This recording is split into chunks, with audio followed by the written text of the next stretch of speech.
Assalamualaikum warahmatullahi wabarakatuh. Perkenalkan, nama saya Delelia Lela Sarah. Saya adalah calon guru penggerak angkatan 7 dari SMA Laboratorium Percontohan UPI Bandung.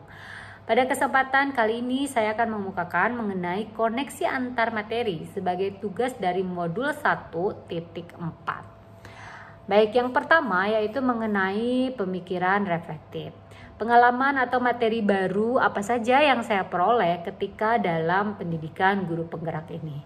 Banyak sekali dari modul 1 ini sebagai pengalaman baru ataupun materi baru yang saya peroleh yang tidak pernah saya dapatkan sebelumnya dari pendidikan manapun yang pernah saya ikuti. Yang pertama itu adalah modul 1.1. Di modul 1.1 itu saya belajar mengenai filosofis pendidikan menurut Ki Hajar Dewantara.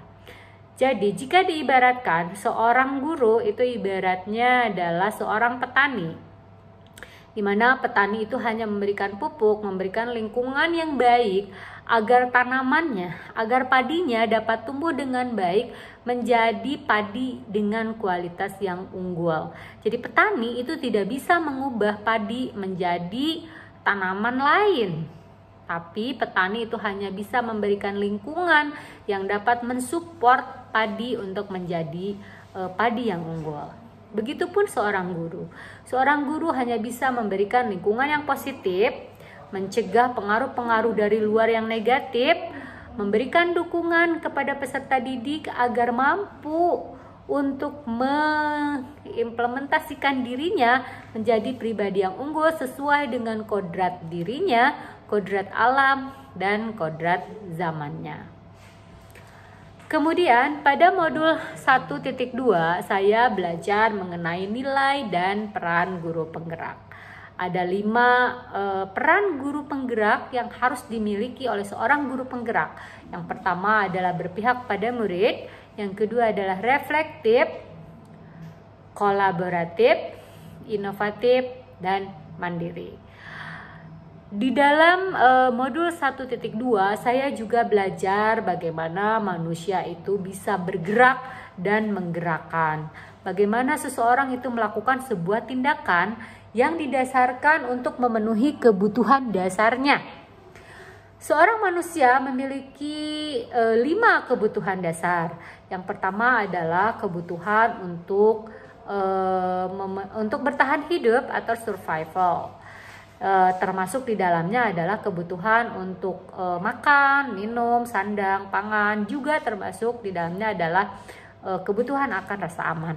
Yang kedua adalah kebutuhan untuk cinta kasih sayang dan merasa dihargai, bahwa setiap manusia itu membutuhkan kasih sayang dan merasa dihargai oleh lingkungannya.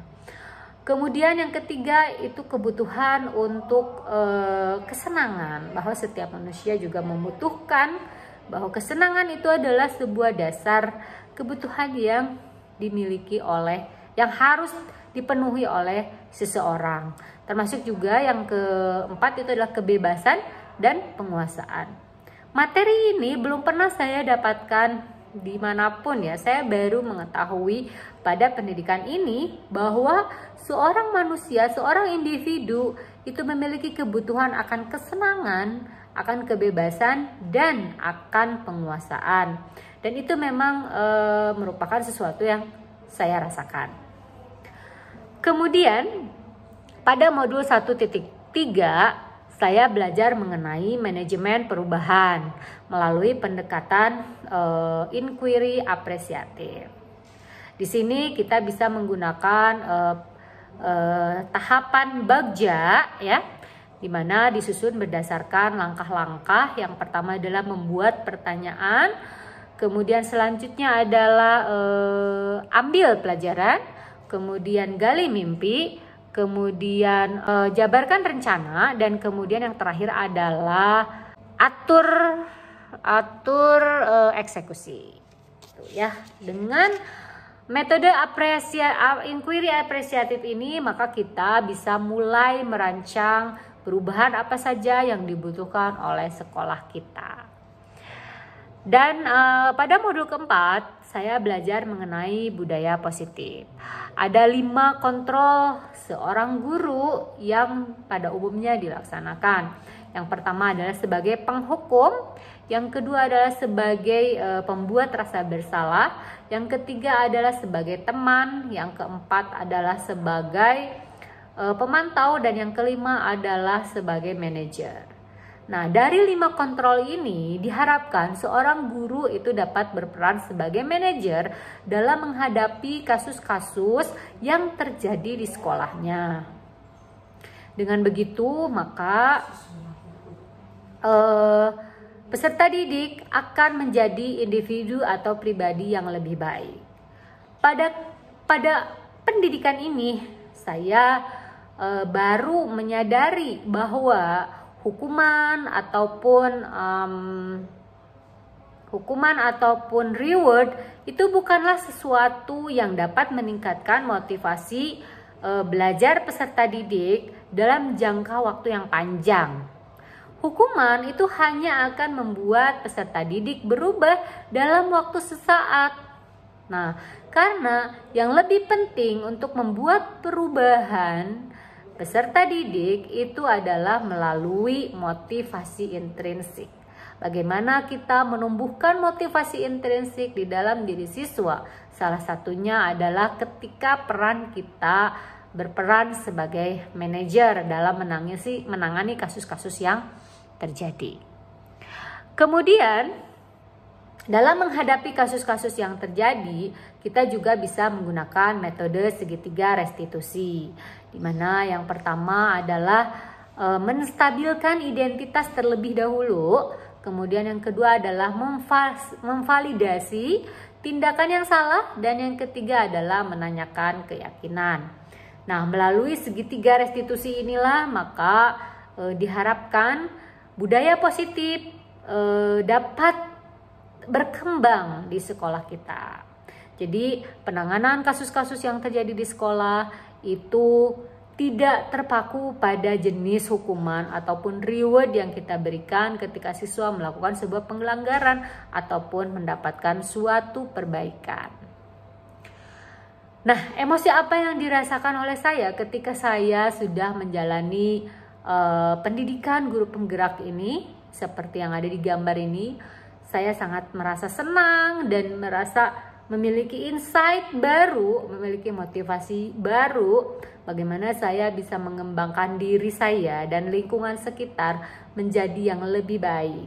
Pembelajaran yang berpihak kepada murid, pembelajaran yang memiliki budaya positif yang tidak dipaksakan, ya.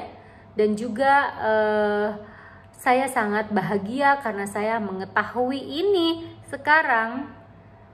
Meskipun saya sudah sangat lama menjadi guru, namun saya hari ini bisa mengetahui hal-hal ini, bahwa hal-hal ini, kasus-kasus yang saya alami di sekolah adalah kasus-kasus yang sulit untuk ditindaklanjuti. Dan dengan metode ini, dengan pengetahuan baru ini, saya merasa memiliki insight baru, memiliki motivasi baru untuk menciptakan perubahan, untuk menginisiasi apa-apa saja yang perlu diperbaiki. Apa saja yang sudah baik di dalam diri saya di sekarang ini, saya sudah memiliki sifat reflektif dan inovatif untuk menciptakan sebuah pembelajaran yang berpihak pada murid.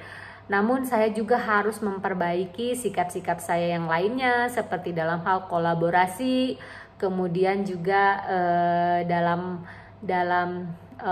melakukan sebuah tindakan sebagai kontrol, sebagai manajemen untuk memperbaiki program-program yang ada di sekolah ini. Dalam hal analisis implementasi, pertanyaan kritis yang saya dari dulu ingin coba saya pecahkan adalah bagaimana meningkatkan budaya positif di lingkungan sekolah, terutama peserta didik ya, bagaimana meningkatkan motivasi intrinsik mereka untuk mengikuti pembelajaran dengan baik. Apakah dengan segitiga restitusi tadi dapat dengan serta-merta mengubah pandangan peserta didik, dapat mengubah perilaku peserta didik menjadi ke arah yang lebih baik, sehingga peserta didik memiliki karakter yang baik, yang sesuai dengan profil pelajar Pancasila. Banyak sekali insight baru yang saya sebutkan tadi, bahwa di dalam pendidikan guru penggerak ini saya mendapatkan banyak sekali pengalaman-pengalaman baru, materi-materi baru, dan hal-hal baru yang selama ini saya cari. Termasuk di dalamnya adalah bagaimana kontrol kita sebagai guru kita bisa lebih baik, kontrol sebagai manajer, kemudian bagaimana cara kita memberikan bahasa kepada peserta didik yang melakukan pelanggaran, seperti bahwa hukuman itu adalah sesuatu yang justru akan memberikan rasa dendam kepada peserta didik, sehingga bagaimana kita membuat pernyataan-pernyataan yang akan membangkitkan motivasi intrinsik peserta didik sehingga mereka berusaha untuk menjadi lebih baik. Apa sih tantangannya ketika saya ingin mensosialisasikan atau menyebarkan insight baru yang saya dapatkan di dalam program pendidikan guru penggerak ini?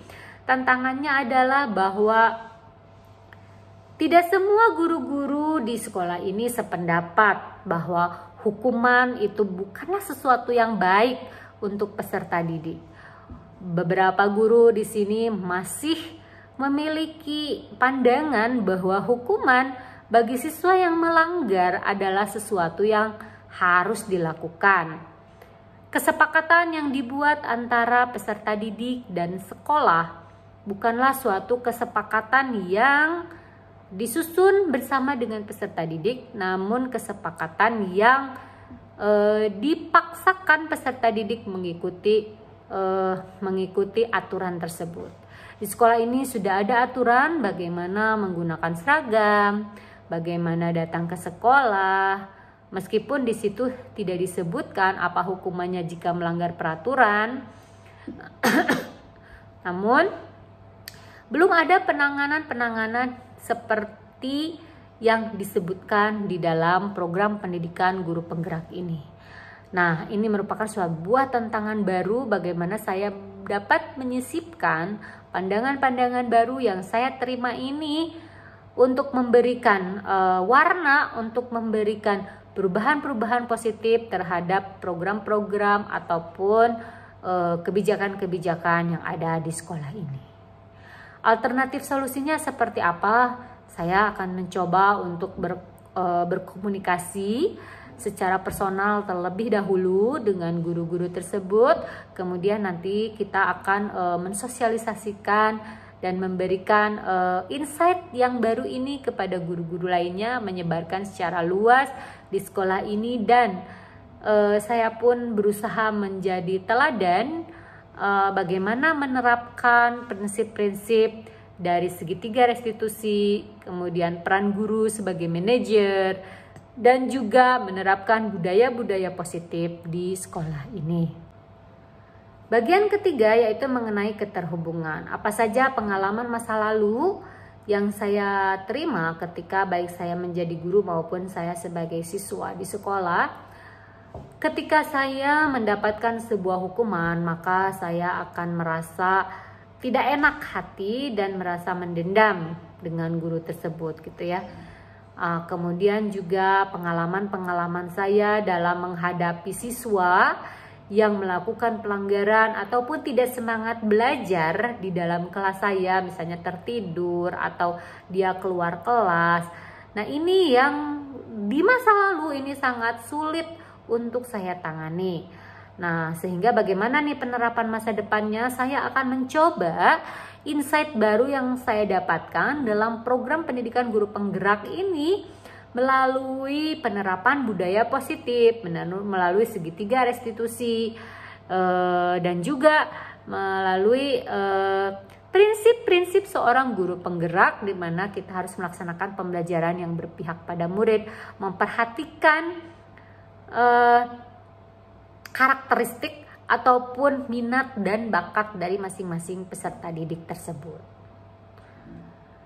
Nah, praktik baik apa saja yang saya sudah laksanakan sebagai seorang calon guru penggerak dalam implementasi atau aksi nyata modul 1, paket modul 1.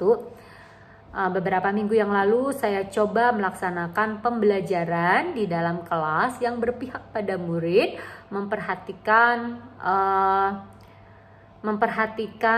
bagaimana murid tersebut belajar di kelas saya secara personal, dan juga saya coba mengimplementasikan segitiga restitusi kepada murid saya yang sering sekali terlambat, dan